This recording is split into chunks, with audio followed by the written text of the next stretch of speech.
Hello friends, in today's video, we shall see the time allocation model by Gary S. Becker.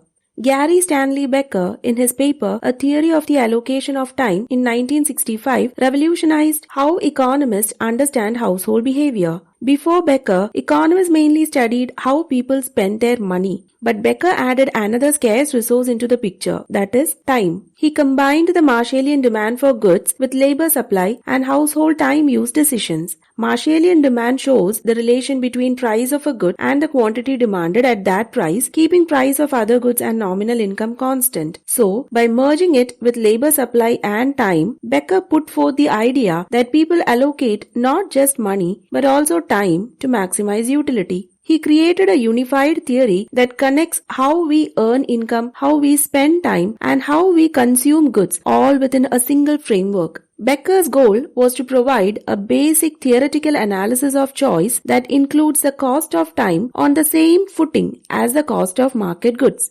However, he emphasized that different types of time should have different shadow prices within the household. So what is a shadow price of time? Shadow price of time simply means the opportunity cost or the monetary value of your time you give up for other activities. In simple words, it's how much your time is worth in economic terms. Becker put forth that the hours of time are not to be valued equally and that a same person can have different shadow prices of time depending on when and how that hour of time is used. For instance, on weekends, you usually rest, spend time with your family, or do some household chores like cleaning. So, if you agree to work on a holiday or a weekend, you are giving up something personally valuable. That is why weekend work or even overtime work often pay more as a higher wage compensates for the greater shadow price of leisure time. Taking the same example in the context of a household setting, say a working woman works on a weekend due to which household tasks like cooking and cleaning had to be assigned to the maid on her day off. So here, the working woman gets paid more for working on weekends since she is giving up her personal time for work, and she pays more for making the maid work on weekends in her house as the maid is also giving up her personal time on the weekend for work. Here, the higher compensation for working on weekends given to the working woman and the maid reflect the higher shadow price of their leisure time. So Becker's idea of shadow price of time is about every decision where people trade money for time, like paying extra for faster transport, for food delivery, or even using online shopping instead of visiting a store.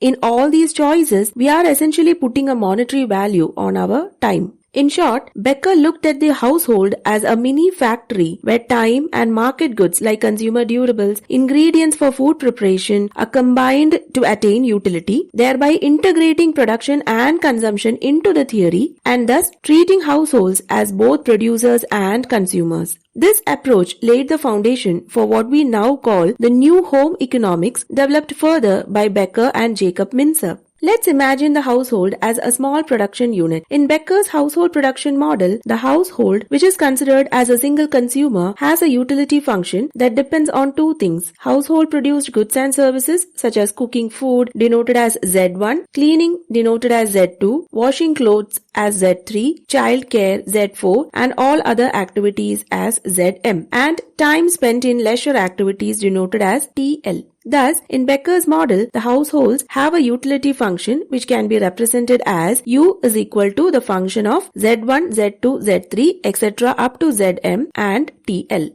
Each household produced good, say Zi, is produced using the production function. Zi is equal to the function I, Xi, THH, and H, where Xi is the bundle of goods purchased at the vector of prices Pi, THH is a bundle of time used for producing various household goods, and H is a human capital required for producing the good. For instance, let's take Z1, which is cooking food. When a woman cooks a meal, she purchases vegetables, denoted as X1, pulses, X2, and spices, denoted as X3. So all these are market goods, Xi. She spends 1 or 2 hours of her time for cooking different dishes, that is THH, using her knowledge of recipes, that is H. The woman derives a utility not from the purchase of raw ingredients, rather utility is derived only when market goods, time and skills are combined to produce a final good, which is the home cooked meal. A similar process occurs for all other household activities. For example, cleaning requires cleaning supplies, which is the market goods, time spent tidying up, and the know-how to organize or use cleaning tools effectively. Similarly, washing clothes involves detergents and electricity to operate the washing machine. These are the market goods, time spent for doing the laundry, and the skills to operate the washing machine properly. In this way, every household chore or service can be viewed as a production activity, where market goods, time, and human capital are the inputs used to produce goods and services that generate utility or satisfaction. This was Becker's insight, that is, market goods by themselves do not give utility, it must be processed using time and human capital.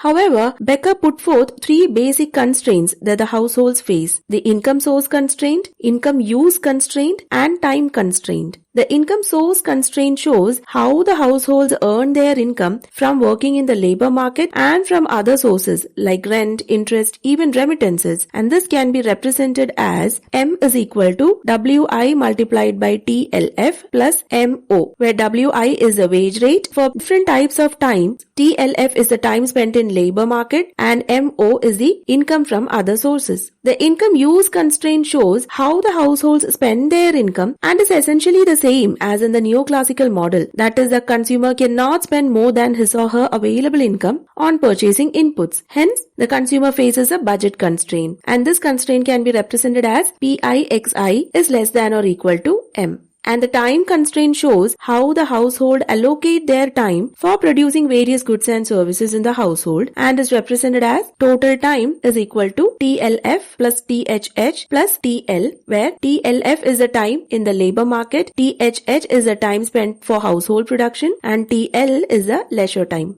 Becker combined all these constraints into a single equation called the full time income constraint, denoted as S, and is presented as sigma mi is equal to 1 WITHH plus WITL plus PIXI is less than or equal to S. On the right hand side of this equation is the total value of all the time and other income earned if the person spent all available hours working. That is, if a woman worked in the labor market for 24 hours a day, her total potential income would be 24 hours multiplied by the stipulated wage rate per hour, plus the other income that she could earn from other sources. But in reality, she spends part of her time in various household activities such as cooking, cleaning, childcare, elderly care, sleeping, meditating, shopping, which includes consumption of market goods, leisure activities, etc., due to which she has foregone earnings, as represented in the left-hand side of the equation. In other words, the opportunity cost of spending time for doing these household activities are the foregone earnings she could have earned if the said time was devoted in the labor market. So if her wage increases, her time becomes more valuable, and so the opportunity cost of time rises. As such, she might choose to work longer hours and buy ready-made meals instead of cooking, use consumer durables like washing machine and dishwasher so as to devote more time to work and less time to household chores or even leisure activities. Thus, Becker's insight helps us understand modern trends of increasing ready-to-eat meals, food and groceries delivery apps, online ride-hailing services, etc. However, one limitation of Becker's model is that he assumes that the household behaves as if it is a single decision-making unit. This means the model treats the entire family as if everyone shares the same goals, the same preferences, and makes decisions together to maximize one common utility function. This type of approach is called the unitary model. In this model, all the resources in the family like time, income, and goods are pooled together. So decisions about consumption, labor supply, childcare, or leisure are made as if there is only one common interest for everyone in the household. But in reality, that's not how families always function. Households are made up of different individuals, each with their own preferences, opinions, and priorities. For example, think of a husband and wife deciding how to spend their weekend. The husband might want to relax and watch a cricket match, while the wife might prefer to go out shopping or spend some time with her children. So these small differences in preferences can lead to negotiation, compromise, or sometimes even conflict. To explain this more realistically, economists later developed what is called the non-unitary model or collective household model.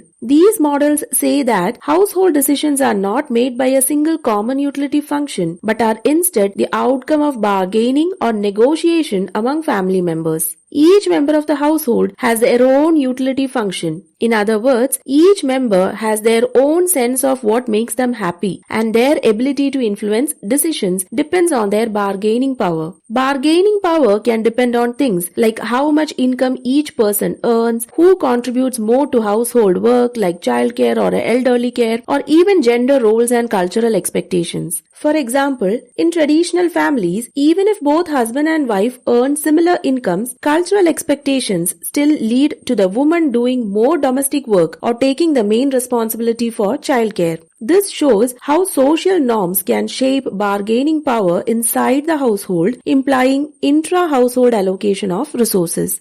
The collective model displays the role of power within the household and assumes that household decisions are Pareto efficient. This simply means that decisions are made in a way that no one can be made better off without making someone else worse off. So, the household tries to find a balance that keeps everyone reasonably satisfied, even if not perfectly happy. To make decisions, the household gives different weights to each person's preferences based on income, time contribution, care responsibilities, and cultural roles. These weights help determine how the family divides chores, spends money, or even allocates time. So unlike Becker's original model, where one person or one unified household makes all the decisions, the collective model recognizes that real-life families function through negotiation and compromise. It highlights that power, gender roles, and individual preferences all play a role in shaping how resources and time are shared within the household. In short, Becker's time allocation model teaches us that time is as valuable as money. Households are not just consumers, they are mini factories combining time, skills, and goods to create utility. Every choice, whether working overtime, cooking at home, or ordering food, reflects the trade-off between time and money. While the model simplifies household decisions, it gives us an insight to understand everyday life, labor supply, and the true economic value of our time. If you like the video, do subscribe to my channel and share the videos with your friends. Thank you.